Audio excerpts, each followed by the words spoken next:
qu'est-ce que c'est que la résistance thermique? Plutôt les résistances thermiques. Chaque produit, chaque solution a sa résistance. Nous allons prendre le temps de vous expliquer le pourquoi et comment calculer votre résistance thermique par rapport à votre mode constructif. Vous allez voir, rien de grave, rien de méchant, n'en ayez pas peur. Tout d'abord, il s'agit de bien distinguer le R d'un élément et le R d'une paroi. Le R d'un élément, c'est sa capacité à limiter les pertes de chaleur. Il s'agit donc de son pouvoir isolant. Plus le R est important et plus l'élément est isolant. Le R est calculé en fonction de l'épaisseur de l'élément et de sa conductivité propre, nommée lambda.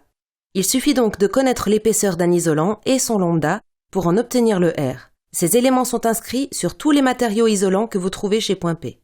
Pour augmenter le R d'une solution, on peut alors soit choisir une épaisseur plus importante, en passant par exemple de 100 mm à 140 mm, soit choisir un isolant plus performant, en passant par exemple d'un lambda 35 à un lambda 32.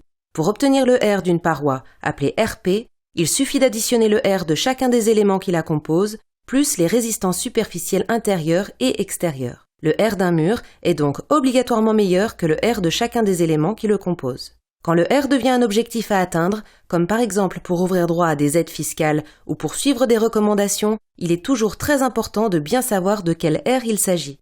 En RT 2012, il n'y a pas d'objectif de R précis à respecter, mais les exigences sont globales et très strictes.